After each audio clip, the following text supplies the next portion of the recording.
حضرت عمر فرماتے ہیں قال قال رسول اللہ صلی اللہ علیہ وسلم ان اللہ یرفع بہذا الکتاب اقواما ویضع بہ آخرین، اللہ اب اس کتاب کے ذریعے قوموں کو اٹھائے گا اور اسی کو ترک کرنے کے باعث رسوا کر دے گا۔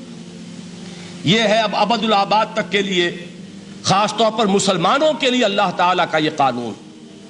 اس کتاب کو لے کر اٹھیں گے سربلند ہوں گے، اس کتاب کو پیٹھ دکھائیں گے ذلیل کر دیے جائیں گے۔ یہ گویا کہ اب امت مسلمہ کی قسمت جو ہے وہ تلے گی اس کتاب کی میزان میں، اسی میں طے ہوگا کہ ان کے لیے عروج ہو یا زوال ہو۔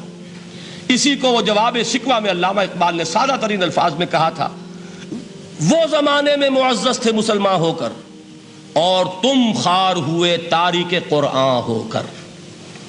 فارسی میں اسی کو مفہوم کو جو ادا کیا ہے جس خوبصورتی سے، اس کا تو جواب نہیں ہے کہ اے مسلمان خار از مہجوری قرآن شدی، تم جو ذلیل و خوار ہو گئے ہو دنیا میں۔ ایک سوال شاعر نے کبھی کیا تھا نا، بڑا پیارا سوال تھا، ہے آج کیوں ذلیل کہ کل تک نہ تھی پسند گستاخی فرشتہ ہماری جناب میں۔ بڑا پیارا سوال ہے، جواب علامہ اقبال دے رہے ہیں، خار از مہجوری قرآن شدی، قرآن سے لا تعلق ہونے کی بنیاد پر تم ذلیل و رسوا ہوئے ہو۔ شکوہ سنجے گردش دوراں شدی، گردش دوراں اور گردش فلک اور فلک ناہنجار اور فلک کج رفتار، اس کو خامخواہ گالیاں دے رہے ہو، اس کا خامخواہ شکوہ کر رہے ہو، شکایت کر رہے ہو۔ یہ تو ہے باد صبائی ہما آوردہ تست، یہ تمہارے اپنے کرتوتوں کا کی صدا ہے جو تمہیں مل رہی ہے۔ تم نے قرآن کو پیٹھ دکھائی، تم ذلیل و رسوا کر دیے۔ خار از مہجوری قرآن شدی، شکوہ سنجے گردش دوراں شدی، اے چو شبنم بر زمیں افتندئی، در بغل داری کتاب زندئی۔ اے وہ قوم جو شبنم کی طرح زمین پر پڑی ہے، اغیار اسے پاؤں تلے روند رہے ہیں، جیسے آپ صبح کو سیر کرنے نکلتے ہیں، سبزے پر پڑی ہوئی شبنم اسے آپ روندتے ہیں اپنے قدموں تلے۔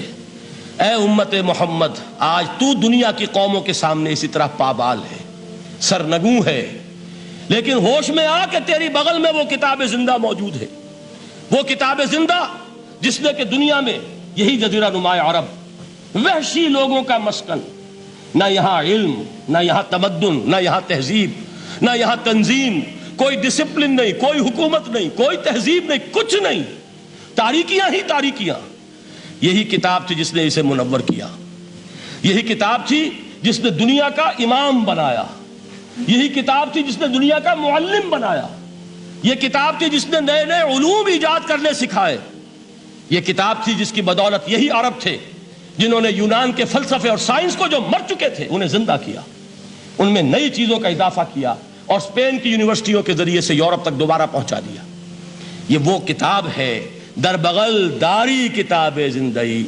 اقبال نے کیسے کیسے شکوے کہے ہیں، اسی قرآن میں ہے اب ترک جہاں کی تعلیم، جس نے مومن کو بنایا مہو پرویں کا امیر۔ اس قرآن کو لے کر مسلمان نکلا ہے، ایک ہاتھ میں قرآن، ایک میں تلوار۔ برا نہ مانیے، قرآن تلوار کا نام بھی آپ اپولوجیٹک انداز میں نہ لیا کریں۔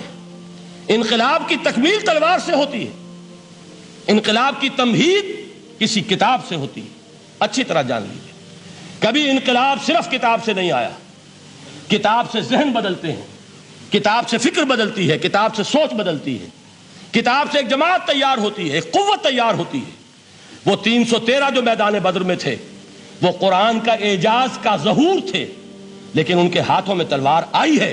ہم اسے ڈینائی نہیں کریں گے کہ در حقیقت انقلاب محمدی کی تکمیل میں یقیناً تلوار کا حصہ، لیکن یہ تلوار ہاتھ میں لینے والے آتے کہاں سے اگر قرآن کے ذریعے سے محمد الرسول اللہ نے وہ جماعت تیار نہ کی ہوتی، وہ کام کیا ہے، یتلو علیہم آیاتہ ویزکیہم ویعلمہم الکتاب والحکمہ، وہ سارا عمل قرآن کے گرد گھوم رہا ہے جس سے وہ جماعت تیار ہوئی۔ اور پھر اقبال نے اس کو بھی دو جملوں کے اندر ادا کر دیا، ایک شعر کے دو مصرے، با نشہ درویشی در ساز و دمادم زن، چوں پختہ شوی خدرا بر سلطنت جم زن۔ پہلے ہے وہ نشہ درویشی، وہ فقر، وہ صحابہ کرام کے وہ راتوں کو اللہ کے سامنے کھڑے رہنا، وہ تزکیہ نفس، وہ موعظہ قرآنی، وہ تزکیہ جو قرآن کے ذریعے سے ہو رہا تھا 13 برس تک ہوا۔ اب جب ایک جماعت تیار ہو گئی، ایک قوت وجود میں آئی، تو اب اس قوت کو محمد رسول اللہ نے باطل کے نظام پر دے مارا، ٹکرایا. بانش درویشی در ساز و دمادم زن، چوں پختہ شوی خدرا بر سلطنت جم سن.